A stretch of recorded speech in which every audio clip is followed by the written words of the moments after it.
So this video is about when we're traveling or when we're trying to make friends, make start with the networking.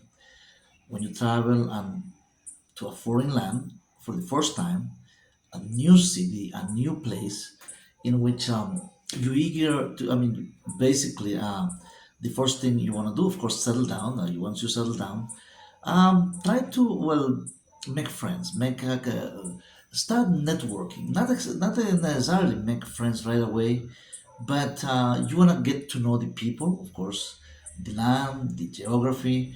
I mean, uh, the businesses, how to get around, how to survive the first 30 days. And when I say how to survive, I don't mean like you are, like a surviving mode, like financially, financial survival thing.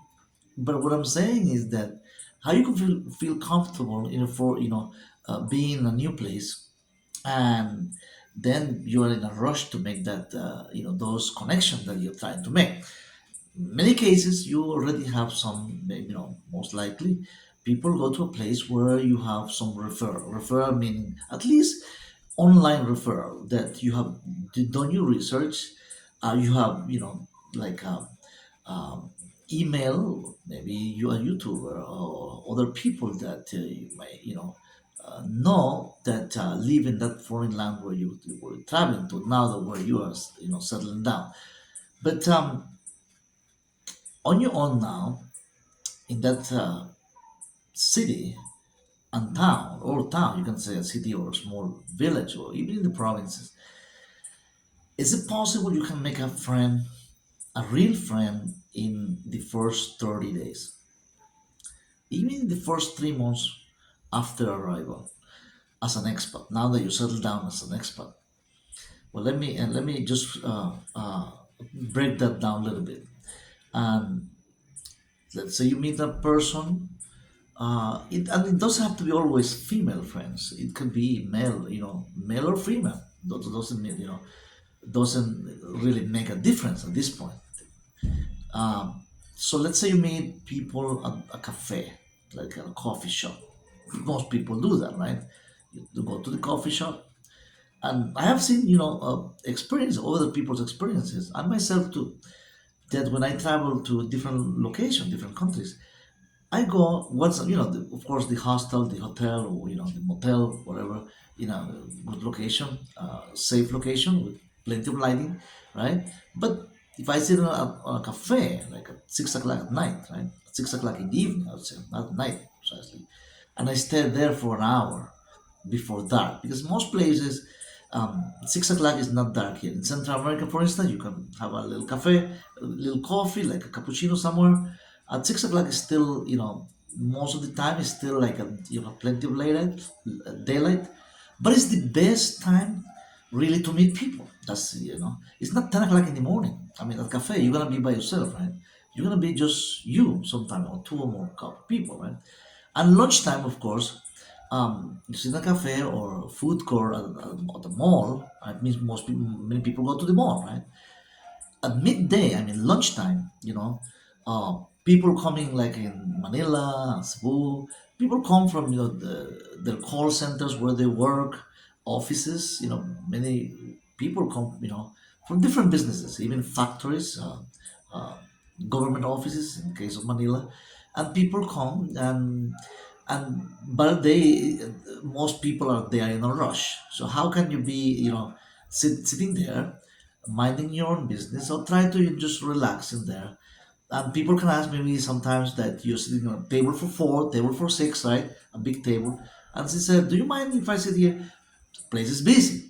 You can. That's a way to meet friend, to meet somebody. I'm not saying a friend yet, but if the place is big, I mean, you have a table with four chairs, and there's a big line, about the buffet or cafe, in this case, a coffee shop. At Starbucks, I have done that in New York.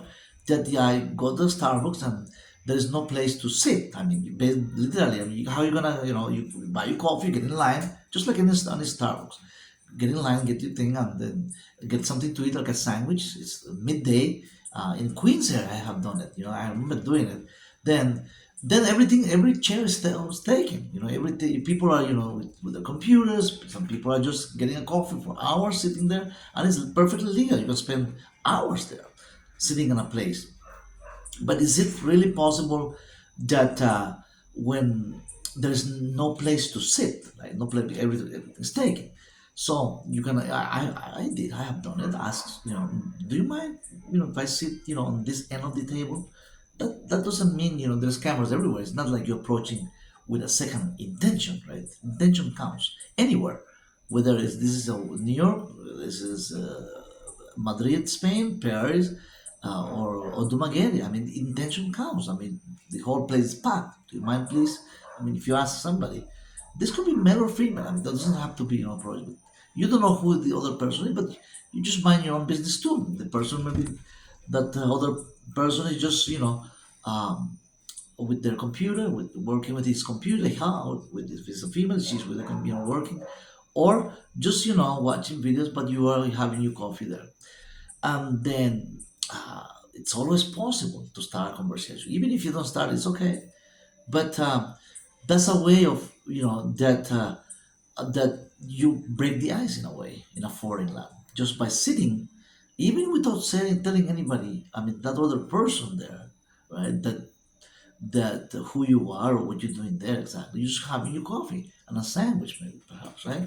Like I said, there's a busy place, and one on the end of the table, and people ask me too. I have not long ago, that just last, was it like a week and a half ago, I was at a place getting coffee at a mall, and it was busy, and somebody said, "Oh, do you mind if I sit?" Of course, it was a coffee place, of course, but at the mall. So sure, I mean, I was getting like a pastry. I love my cheesecake, and I had a little, coffee with milk, small, small version. It was okay. I mean, but don't, no, don't even bother. I mean, I just was on my own person. I guess I finished first and I had to leave because but that wasn't my intention to make like a friend that way. But because I've been here, the place where I'm long time. So this, but if you're a long time, it's so you already have, a social base, which is what they call social base is people who already people you met, different families in the vicinity, basically you have already established a base, but you can't establish a base in 3 months. It's impossible. It's just, it's impossible you can establish a real base in Dumaguete in 3 months, or even Angeles City. It's impossible. I mean, you are in a period where you getting used to the new society, new place, a new vibe, and of course people you have just met. Right, you can't really call friends yet. But going back to the place, the cafe, in my own experience, I have, that's I broke, that's a way of breaking the ice, right?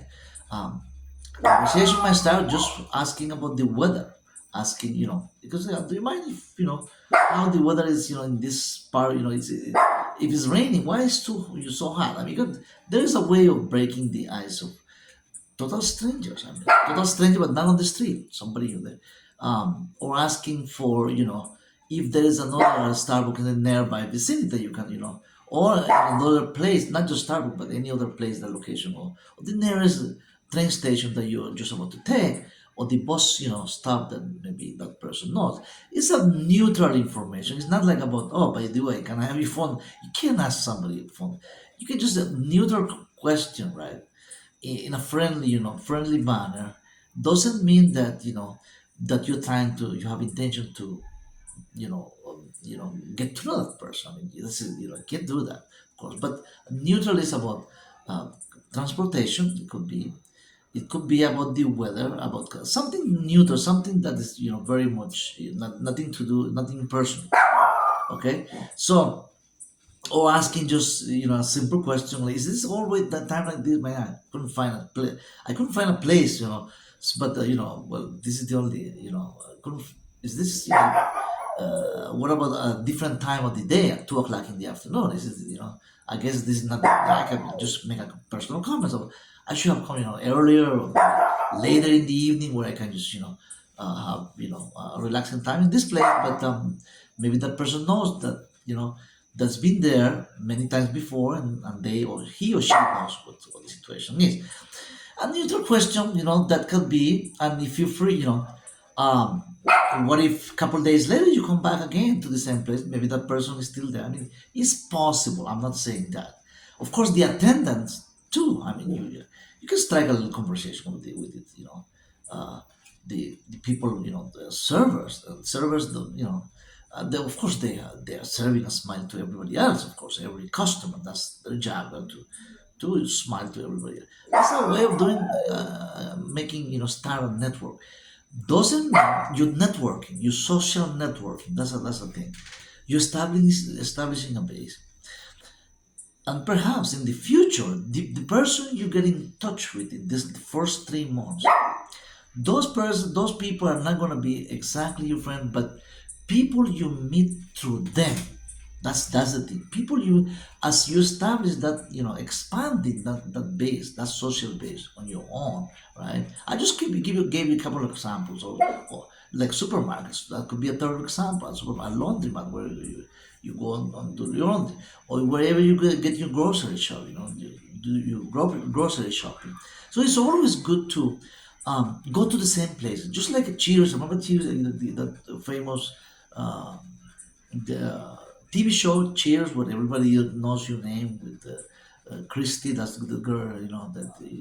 Well, I don't know if she's still alive, but it was a bar where the guy, there was a bartender, a couple of bartenders, male and female, and the post of the postal worker came, the police officer. I mean, all people from the construction work, all walks of life, and they have like a little drink there, and just talk about sport, watching their favorite. So that's a way of, in the Western society, basically you sit there through sports. You can, you make friends.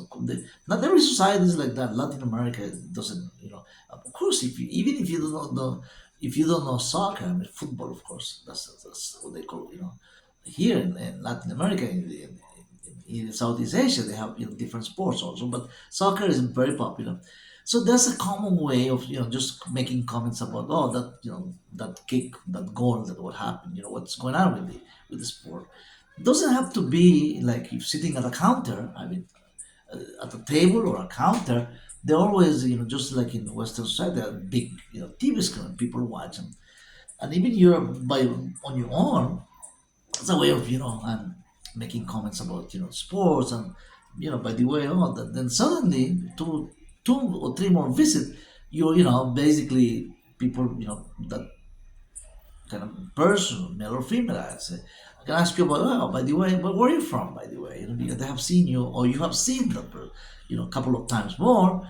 Local people, most, time. But if it's a Western person, I mean, of course you're gonna make friends, Western.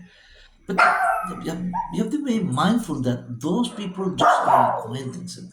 Those people are not, that's not the way really. Usually, through these people, you're gonna meet other people. Maybe that eventually, in the long run, is gonna be your real friends. People you really meet at a different, maybe, like a 15, they call it sweet 16, but it's like a 15-year-old, or a birthday party of, somebody who say, hey, by the way, you want to come over, the grocery store where you go, and they may, drop an invitation, say, oh, by the way, there's a, like a cookout, at the park, at the place, or by the way, they can invite to their own church. They're Catholic. Oh, by the way, you can even ask at the grocery store, where's the, where, if you attend church, any church, that could be an evangelical church or Catholic church, or any other. Catholic is the majority of people in the Philippines. You can ask just by asking where is located. Of course.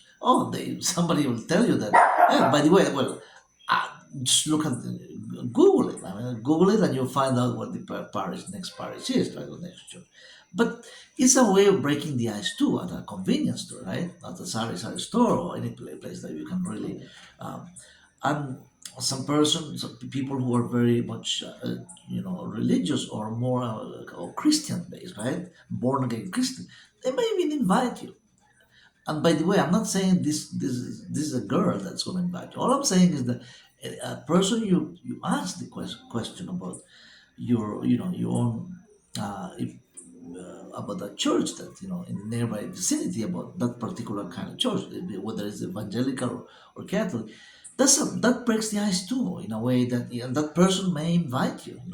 Most Christians, if somebody asks me, about where can I find, by the way, I just I've been here not too long ago, but you know you don't have to always mention that you just arrived maybe a couple of days ago, but not too long ago. I mean, you can be general and you can still tell the truth. I mean, you don't have to lie specifically about that, but tell the truth about and that you pretend, your intention is to attend church, to whatever, right? And that's a possibility of people might be, oh, by the way, there's a church that, oh, I attend, that person attends that church. Oh, let me invite you, come over. The church services are Mondays, Wednesdays, and Sundays at 9 a.m. or 2 p.m., whatever the case might be, right? In that particular locality. And if your true intention is to attend church, that's not, that's, of course, you don't want to use as a tool, right? To meet new people, but if you have religious beliefs and if you are born a Christian, that could be an idea. It doesn't have to be always bars, It doesn't have to be always, oh, nightlife, That's not a way, really. Can you really make a friend, a real friend at a bar? I mean, at 12 midnight, drunk, I mean, getting drunk, or meeting girls and this. I'm not saying anything bad about the servers, I mean, the women there, but they're working, but of course, it's always possible to make a friend that way too. But look, as if you're establishing a social foundation, a social base in a new community, a new place as an expat, of course, there are many ways. I'm just pointing out a few ways that I would do it myself. Things that I'm sharing here, things that I would do. That's the way I will approach, and it's always possible. That's an option that if you're in a situation like that, why not? And that'll bring you. That people will literally. I mean, when you're visiting a new church, for instance, and they'll ask you to stand up and say your name, and and they'll you put you on the roll. Like, I mean, they'll ask you for your name, and they'll, the preacher, of course, if that was the case, or they'll mention you, right, that to the rest of the congregation. That's a way to get involved in local communities, not just in religious aspect of in local congregation, but NGOs too. You can be a volunteer for the Red Cross has programs, NGOs, other NGOs have feeding soup kitchen, feeding the children. I mean, there are different NGOs that works in these communities. Sometimes you can just be a volunteer, even if you don't have to be, if you're not a religious person. I mean, you can just, it doesn't, you can play. Of course, as an expert, establishing a foundation, a base, a social base in a new place, you have plenty of time on your hands. And you're after you have been decompressed, I would say, after your system is clearing out from that toxic environment where you're coming from, wherever the place might be, right? I'm not saying you are all like intoxicated. All I'm saying is that if you if anybody if you have made a decision to come to a new place, right? To go to a new place, it's because you are looking for that second opportunity, that second place, the second chance to start new from square one and from scratch, right? And if that's the case, of course, you have to give it a little time, to absorb the new place, the new vibe, the new culture, to absorb it, and have an open minded, to have a positive attitude about that, in a way that that you feel good about. You feel, even if you don't like the long lines at the bank, if you go to ATM machine, or getting services and public services. I mean, as you are trying to establish your base, that you are very patient about it. Patient meaning, like, you are absorbing the new system, how things work. That, that you might think that it's a very slow pace, that nothing works here, the light goes off, the internet does, I mean, all the negativity, it happens.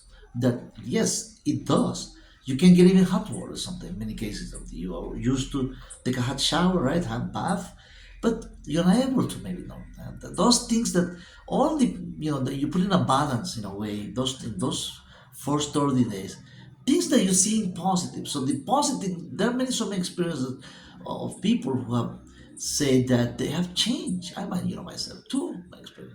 People change because of the vibe. People, I'm not saying everybody is always good about meeting you, or everybody you get in contact, or all these people, local people especially, that everything is in your favor. What I'm saying here is that if you're patient, I mean, if you're absorbing things, you become one of the local guys. And some people say, well, look, they say after 10 years, like people, in Dumaguete say, well, you're still a foreigner. People treat you like oh, sir, oh, this, like, just because you are like an expert, that they may think that you have money, and they, like a kind of, they don't think, in a way, you are like a customer all the time, just like just they only see green mean the dollar sign on you, whatever, anywhere you are. If you live in a high-rise apartment or the bar, you can, yes, that the people see you as a foreign.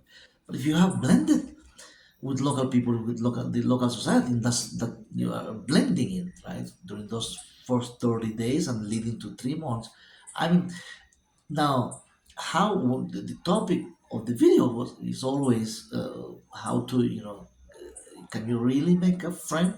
And that's the real answer is, you can get to know people, but those people eventually, it may, those out of 10 people you meet in the first 30 days, right, in different locations, different social setting, like I mentioned, supermarkets, like laundromats, coffee shop, even churches, NGOs. I mean, out of 10 people, maybe two of them, you may still get in touch, or get, the phone number, or get, for their meetings, like, meeting, it doesn't have to be like like a like for a girlfriend. Just you meet people, become friends, and like I say, you happen to, if you, like, I mentioned the church, or mentioned the coffee shop, you are repeat customers even at a church. I don't want to say that once you're in church that you are a customer, that you are just a parishioner, right? But that's what that repeated, way of visiting places, you become a familiar space, I'm sorry, face, not space, familiar space, where they get to see you all the time, you get to see them all the time too, so it becomes a familiar person there. So people stop eventually see you as a foreigner, and that's my whole point here, that the less people see you as a foreigner, and a new city, a new location, a new country, that's the best chance to blend in with that kind of society, and the best chance of success as a foreigner, as an expat. Otherwise, a year later, you still, like, just visiting bars, just basically just, with the whole on, just getting to know other expats too. Just, that kind of circle is like you just, going around in circles, but you haven't really blended with the rest of society, which is kind of will make it difficult. Eventually, everything's gonna caught up you. You start like the other one guy was saying just the other day that, oh, the motorbike, the bike, the scooter, riding a scooter is like crazy. I mean, an animal can, just cross this, come up from the street. A dog, there's so many dogs and cats on the street that you may hit one of those and get an accident. It's very easy to get an accident. So in this kind of Latin America, you know Southeast Asia, in Africa too, many African countries, mostly in developing countries, there are so many animals on the street. Of course, they are very smart. They are very savvy. They survive, but they're on the street, and even main highways. You can see them walking by or running across the streets, and they know how they make around. Even cows. I mean, in some capitals in Central America, sometimes in Tegucigalpa, in El Salvador, in some provincial capitals, you see like cows or people riding horses. I mean, in the middle of the street. I said, wow, this is a city. How come people ride horses here? Or how come cows are eating grass on the green areas, right, in the middle of the city? So there, in many cases, there are no regulations. I mean, because you can't find a cow on its own at the park in Miami, right? Or Houston, it could be in New York. There's so many green areas, but you don't find like cows or like cattle, right? That's not like cattle ranches. They are there, but in the northern part of the state, or California or Arizona, who knows? I mean, different location, Montana, right? But there are spaces for that. That's the countryside. But you might be surprised, it's not just in India. People say in India because of the culture of the religious thing that cows are free to go anywhere they want, even big city, like in New Delhi or other big city in India because of religious reason. But even if there wasn't a religious reason, because economical reasons, people raise cows sometimes in the middle of the city. They have their little, acres, some acres of land, and they go, they they have chickens, cows, pigs. I mean, they raise things in the middle of the city sometimes, which is very common. And you get frustrated about things like the smell of animals in the middle of the city or next to your apartment. People in Dumaguete or Angeles City, in Manila, in the middle of the city, about roosters all the time. They cannot be able to sleep.